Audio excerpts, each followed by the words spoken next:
యెషయా గ్రంథము 48వ అధ్యాయము.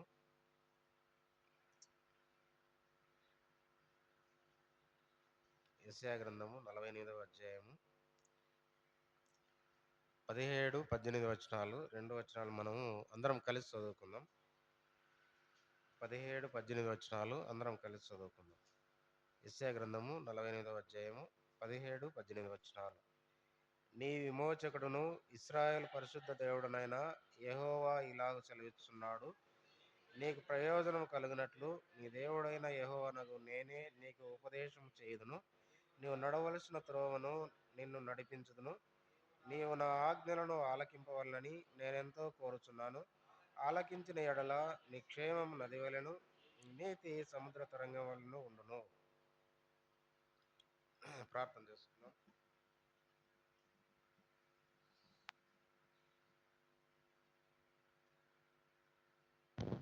మహాపరిశుద్ధుడా, ప్రేమ కలిగిన తండ్రి, జీవగల ప్రభువా, యేసు నా జీవాధిపతి, మిగిలిన తండ్రి, రాత్రికాల సమయంలో బైబిల్ పట్టణం కొరకు తండ్రి తీసుకొచ్చిన యొక్క బిడ్డలను బట్టి వందనాలు. దయగల తండ్రి, ఎవరైతే రాలేకపోయినారో వారికి మరొక తరుణం తండ్రి మీరు దయచేయమని సన్నిధిలో ప్రార్థిస్తున్నాను. దయగలిగిన తండ్రి, ఇంతవరకు పాటలు పాడేందు తండ్రి మీరు కృపణిస్తూ వచ్చినారు, అందుకే వందనాలు. వాక్య దానంలో కూడా తండ్రి మీరు మాకు తోడుగా ఉండి దయగల తండ్రి, నేనైతే నీ యొక్క వాక్యంను తండ్రి వివరించుటకు నిలబడుటకు తండ్రి ఎంత మాత్రం యోగ్యుడను కాను తండ్రి. జ్ఞానం లేని తండ్రి నన్ను కూడా మీరు నిలబెట్టుకుని తండ్రి నీ యొక్క వాక్యం చేత తండ్రి మాట్లాడిస్తున్న గొప్ప దేవ, అందుకే వందనాలు. దయగలిగిన తండ్రి, లూకాసు వార్త 12:12 మీరు సెలవిచ్చినట్లుగా తండ్రి నా పట్ల తండ్రి మీరు చెప్పవలసినది ఆ సమయంలో తండ్రి మీకు బోధిస్తారని తండ్రి మీరు సెలవిచ్చినారు. ఆ విధంగా తండ్రి మీరే తండ్రి మా యొక్క తండ్రి మీరు వెనకుండి తండ్రి మీరు మాట్లాడిస్తే కానీ నేను మాట్లాడలేను తండ్రి. దయతో జ్ఞాపకం చేసుకొని తండ్రి ఈ యొక్క కూడికంతయు తండ్రి చదువుకున్న లేఖన భాగంలోని మర్మం తండ్రి నీ యొక్క ప్రియబిడ్డలతో పంచుకున్నట్టుగా మీరే కృపను దయచేయమని, ఈ విధంగా తండ్రి ఈ విధంగా మరొకసారి తండ్రి ప్రతి ఒక్క సాతాను కార్యమును లయం చేయమని తండ్రి, సంఘం తండ్రి చేరి వచ్చిన నీ బిడ్డలు కూడా తండ్రి నీ యొక్క వాక్యం ద్వారా తండ్రి ఎలాగున తండ్రి వాక్యంలో తండ్రి నడుచుకోవాలన్న తండ్రి ఎలాగున మేము నడుచుకున్నట్టుకు మీరే కృపను దయచేయమని తండ్రి, ఇలాగున ఈ యొక్క కూడికంతయు తండ్రి మీ యొక్క దయగల హస్తాలకు అప్పచెప్పుకుంటూ మా ప్రభువును ప్రియరక్షకుడైన యేసుక్రీస్తు నామములో ప్రార్థించడి వేడుకొనుచున్నాము తండ్రి. ఆమేన్.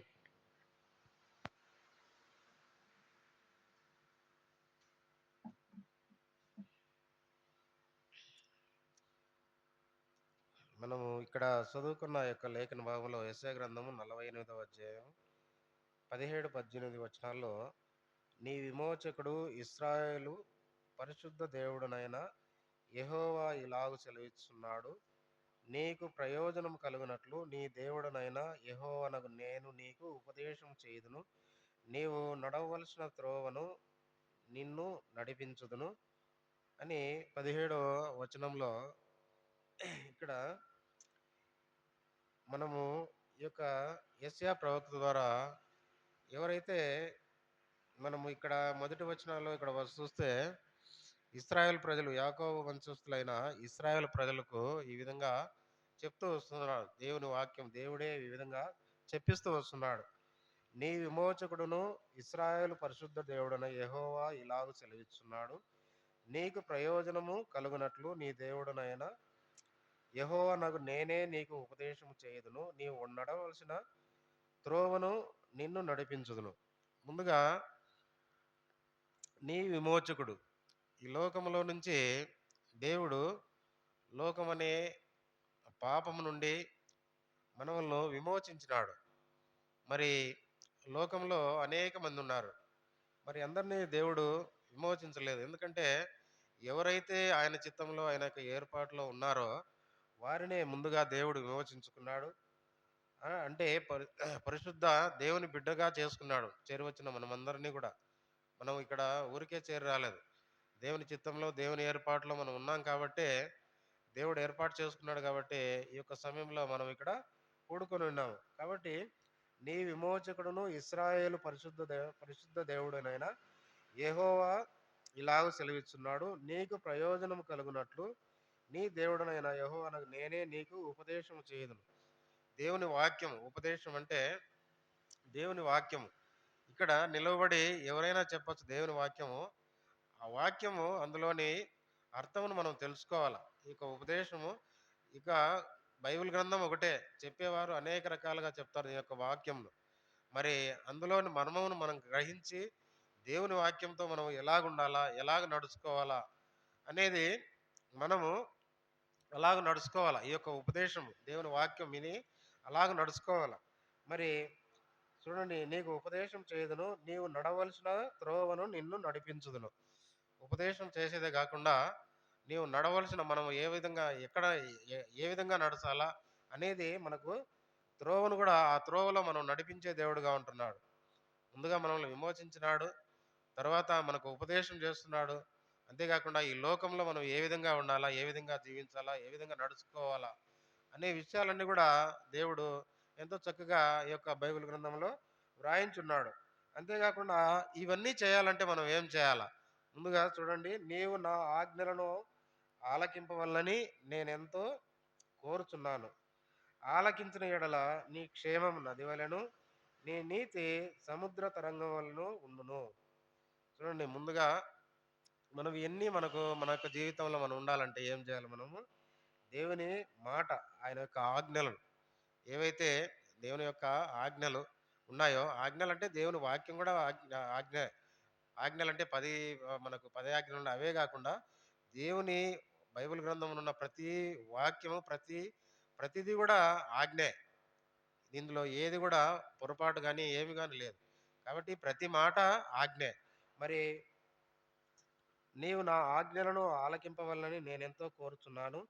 ఆలకించిన యెడల చూడండి, ఈ యొక్క మాటలు మనం వింటే మనకెంతో మన యొక్క క్షేమం చూడండి నది వలెను, అలాగనే నీ నీతి సముద్ర తరంగముల వలెను ఉండును.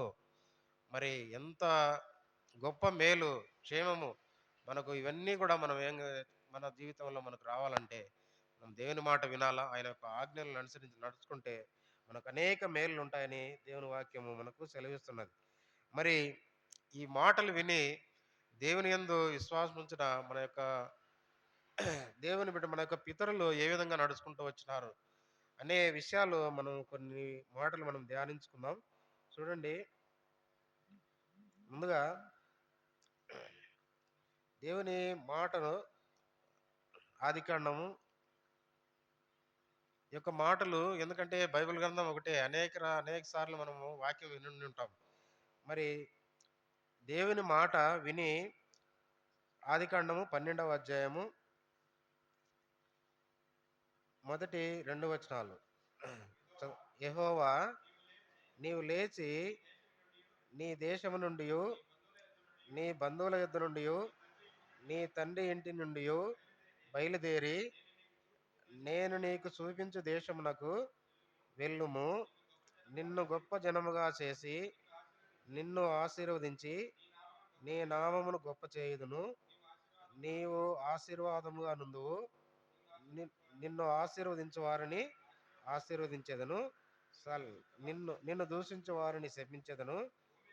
భూమి యొక్క సమస్త వంశములు నీ యందు ఆశీర్వదింపబడని అబ్రాహాముతో అనగా. ఇక్కడ చూస్తే దేవుడు అబ్రాహాముతో చెప్తున్నాడు, నీవు లేచి నీ దేశం నుండి, నీ బంధువుల యొద్ద నుండి, నీ తండ్రి ఇంటి నుండి బయలుదేరి నేను నీకు చూపించు దేశమునకు వెళ్ళుము. ఇక్కడ దేవుడు మాట చెప్తున్నాడు అబ్రాహాముతో. ఏమి? నీవు లేచి నీ దేశం నుండి, నీ బంధువుల యొద్ద నుండి, నీ తండ్రి ఇంటి నుండి బయలుదేరి నేను నీకు చూపించు దేశమునకు వెళ్ళుము. నిన్ను గొప్ప జనముగా చేసి నిన్ను ఆశీర్వదించి నీ నామమును గొప్ప చేయుదును. నీవు ఆశీర్వాదముగా నుందువు. నిన్ను ఆశీర్వదించే వారిని ఆశీర్వదించను. చూడండి, దేవుని మాట ఇక్కడ అబ్రాహాము విన్నాడు కదా. అబ్రాహాం విన్నాడు కాబట్టి తను ఎంతో ఆశీర్వాదం పొందుకున్నట్లుగా మనము కింది వచనాల్లో చూస్తూ వస్తాము. ఎందుకంటే నీ ఇంటి నుండి, నీ బంధువుల నుండి, నీ తండ్రి ఇంటి నుండి బయలుదేరి పొమ్మన్నాడు. ఎక్కడ పొమ్మనింది చెప్పలేదు. మరి దేవుడు చూపించే మార్గంలో ఈయన ఎక్కడ ఏమని అడగకుండానే తను వెళ్ళినట్టుగా మనం ఇక్కడ చూస్తాం. మరి దేవుని మాట వింటూ వచ్చినాడు కాబట్టి నువ్వు అలాగ చేస్తే నిన్ను గొప్ప జనముగా చేసి నిన్ను ఆశీర్వదించి నీ నామమును గొప్ప చేయుదును. నీవు ఆశీర్వాదంగా నుండువు. నిన్ను ఆశీర్వదించు వారిని ఆశీర్వదించెదను, నిన్ను దూషించే వారిని శపించెదను అని ఈ విధంగా దేవుడు అబ్రాహాముతో చెప్పినప్పుడు తను దేవుని మాటకు లోబడి తను వెళ్ళినట్లుగా మనం చూస్తాం. మరి పోయి తను ఎంతో ఆశీర్వాదం పొందినట్లుగా కూడా మనం చూస్తాం. ఎందుకంటే దేవుని మాటకు ఎవరైతే చేరువచ్చిన మనమందరం కూడా దేవుని మాట, దేవుని వాక్యం ద్వారా అనేక సార్లు మనల్ని హెచ్చరించినప్పుడు నిన్ను, నన్ను మన యొక్క జీవితంలో మనము ఏం చేయాలంటే దైవ సేవకులు కావచ్చు, ఇతరులు కావచ్చు, ఎవరైనా కానీ దేవుని వాక్యము బోధించి ఈ విధంగా మనం చేయాలా అన్నప్పుడు దేవుని మాటకు లోబడి మనం ఆ విధంగా నడుచుకుంటే దేవుని ఆశీర్వాదము మన మీద ఉంటాది. ఎందుకంటే దేవుని వాక్యం అలాగ సెలవిస్తున్నది. అలాగనే మరి వాక్యానికి మొదట మనము ప్రాముఖ్యం ఇవ్వాలి. వాక్యమే దేవుడు. మరి వాక్యముతో మనం ఉండి నడుచుకుంటే దేవుడే మనల్ని నడిపిస్తాడు. మనము వాక్యము తెలుసుకోవాలి. వాక్యమును తెలుసుకొని నడుచుకుంటే వాక్యమైన దేవుడే మనల్ని నడిపిస్తాడు. ఒకవేళ మనము అనేక సార్లు మనం అనుకోవచ్చు, మనకు దేవుడు మనకేమి చేయలేదులే, మనం అనుకున్న సమయానికి మనకు కాలేదులే అని మనం అనుకోవచ్చు. కానీ దేవుని సమయం అనేది ఒకటి ఉంటది. దేనికైనా కావచ్చు. ఉద్యోగ విషయంలో కావచ్చు, పెళ్లి విషయంలో కావచ్చు, ఇంటి విషయంలో కావచ్చు. ఈ లోకంలో సంబంధించిన అనేక విషయాలు ఉంటున్నాయి. మరి ప్రతిదానికి కూడా దేవుడు ఒక సమయం పెట్టినాడు. మరి ఆ సమయంలో దేవుడు మనకు తప్పకుండా అది నెరవేర్చే దేవుడుగా ఉంటున్నాడు. మరి అవి పొందుకోవాలంటే ఆయన మాట మనం వినాల. ఆయన ఆజ్ఞలను అనుసరించి మనము నడుచుకోవాలి. అలాగనే చూడండి ఇంకొక మాట చూద్దాము. ఇదే ఆదికాండము 19వ అధ్యాయము. ఆదికాండము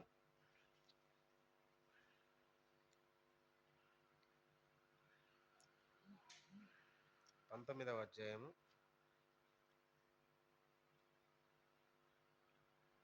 14వ వచనం. లోతు బయటికి వెళ్ళి తన కుమార్తెలను పెండ్లాడనయున్న తన అల్లులతో మాట్లాడి లెండి, ఈ చోటు విడిచిపెట్టి రండి, యెహోవా ఈ పట్టణంను నాశనము చేయబోతున్నాడని చెప్పెను. అయితే అతడు తన అల్లుల దృష్టికి ఎగతాళి చేయవని నుండెను. చూడండి, తెల్లవారినప్పుడు ఆ దూతలు లోతును త్వరపెట్టి లెమ్ము, ఈ ఊరి దోష శిక్షలో నశించిపోకుండా నీ భార్యను ఇక్కడనున్న నీ ఇద్దరు కుమార్తెలను తీసుకుని రమ్మని చెప్పిరి. ఇక్కడ ఈ యొక్క సందర్భం కూడా మనం అనేక సార్లు వినింటాము. అయితే దేవుని మాట చెప్పినప్పుడు చూడండి, ఇక్కడ లోతు ఆయన తన అల్లుళ్లకు చెప్తా వచ్చినాడు ఈ యొక్క విషయం. ఎందుకంటే మనం ఈ 18వ అధ్యాయంలో అక్కడ చూస్తే ఇక్కడ అబ్రాము తన యొక్క లోతును గురించి అనేక సార్లు, ఎందుకంటే అతను ఆ యొక్క దేశాన్ని నాశనం చేయబోతున్నాడని విన్నప్పుడు అక్కడ ఒకరిద్దరు దేవుని ఎరిగిన బిడ్డలు అంటే ఉన్నప్పుడు వారిని కూడా నువ్వు నాశనం చేస్తావని 20 మంది ఉంటే, 50 మంది ఉంటే, 40 మంది ఉంటే ఈ మాదిరిగా తను చెప్పుకుంటూ వచ్చి చివరకు లోతును గురించి ఈ విధంగా తను ప్రాధేయపడినట్టుగా దేవుని దగ్గర పదే పదే అడిగినట్లుగా మనం చూస్తాం. మరి ఇన్ని చేసి దూతలను పంపించి అక్కడ ఈ విధంగా ఈ యొక్క పట్టణాన్ని దేవుడు నాశనం చేస్తున్నాడు, మీరు రండి అని చెప్పినప్పుడు ఇక లోతు ఆ అల్లుళ్ళు ఏం చెప్తున్నారు చూడండి. లోతు బయటికి వెళ్ళి తన కుమార్తెలను పెండ్లాడనయున్న తన అల్లులతో మాట్లాడి లెండి, ఈ చోటు విడిచిపెట్టి రండి, యెహోవా ఈ పట్టణంను నాశనము చేయబోతున్నాడని చెప్పాను. అయితే అతడు తన అల్లుల దృష్టికి ఎగతాళి చేయవని వలె నుండెను. చూడండి, ఈ యొక్క దేవుని మాటలు, ఈ ఊరు నాశనం అయిపోతుంది, మీరు రండి మాతో పాటు అంటే ఆయన చెప్పే మాటలు ఎగతాళిగా ఉన్నాయంట. మరి నేటి సమాజంలో కూడా, నేటి లోకంలో కూడా అలాగనే ఉంది. దేవుని వాక్యం చెప్తుంటే అనేక మంది ఎగతాళి చేసే వాళ్ళుగా ఉంటున్నారు. మరి పరిస్థితులు అలా ఉన్నాయి ఇప్పుడు. దాని గురించి మనం ఏమి చెప్పలేము. మరి అలాంటి స్థితిలో ఇది ఇప్పటిది కాదు, మనకు ముందు నుంచి కూడా ఉన్నది. మరి చూడండి, ఇక్కడ ఎగతాళి చేసినట్లుగా మనం చూస్తాం. మరి ఇలాంటి స్థితిలో నుంచి దేవుడైతే ముందుగా చేరువచ్చిన నిన్ను, నన్ను, లోకంలో ఉన్న ప్రతి వారిని కూడా హెచ్చరిస్తున్నాడు. ఎందుకంటే ఇదిగో నేను త్వరగా వచ్చుతున్నాను, వాని వాని క్రియలు చొప్పున జీతం నా యొద్ద ఉన్నదని దేవుడైతే చెప్తున్నాడు. మరి ఆ మాటను ఎవరు కూడా లెక్క చేయకుండా ఉన్నారు. మరి ఎవరైతే దేవుని యందు విశ్వాసం ఉంచి ఆయన నమ్మి ఆయన యందు విశ్వాసం ఉంచి బాప్తిస్మంలో పాలు పొందుతారో వారు రక్షింపబడతారు. మరి ఎవరైతే ఆయన యందు విశ్వాసం ఉంచారో వారు నిత్యం నరకాగ్నికి వెళ్తారని కూడా మనం చూస్తా వస్తాం దేవుని వాక్యంలో. మరి ఇక్కడ చూస్తే ఈ యొక్క పట్టణాన్ని నాశనం చేయబోతున్నాడని చెప్పిన. అయితే అతడు తన అల్లుల దృష్టికి ఎగతాళి చేయవాని వలె నుండెను. తెల్లవారినప్పుడు ఆ దూతలు లోతును త్వరపెట్టి, లెమ్ము, ఈ ఊరి దోష శిక్షలో నశించిపోకుండా నీ భార్యను ఇక్కడున్న నీ ఇద్దరు కుమార్తెలను తీసుకొని రమ్మని చెప్పిరి. అతడు తడవు చేసెను. ఈ విధంగా చేస్తూ వచ్చి తనైతే వాళ్ళని ఇసిపెట్టేసినాడు. మరి తడువు చేస్తూ వచ్చినాడు. మరి లోతు భార్య కూడా తను మధ్యలోకి వచ్చి మళ్ళా తిరిగి చూసినప్పుడు ఆమె కూడా ఉప్పు స్తంభమైనట్లుగా మనం దేవుని వాక్యంలో చూస్తా వస్తాం. ఎందుకంటే మీరు ఊరి బయటకు వచ్చినప్పుడు మళ్ళీ తిరిగి చూడొద్దని చెప్పినప్పుడు దేవుని మాట వినలేదు కాబట్టి ఆమె అక్కడ ఉప్పు స్తంభమైనట్లుగా మనము చూస్తాము. మరి దేవుని మాట వింటే మరి ఎంత ఆశీర్వాదమో, దేవుని మాట వినకంటే ఎంత నష్టమో మనము ఈ దేవుని వాక్యంలో చూస్తా వస్తాం. అలాగనే దేవుని మాట వింటే, ఆయన యొక్క ఆజ్ఞలను కట్టడలను వింటే మనలో ఏం చేస్తాడు అనేది చూస్తే చూడండి. ద్వితీయోపదేశ కాండము 28వ అధ్యాయం.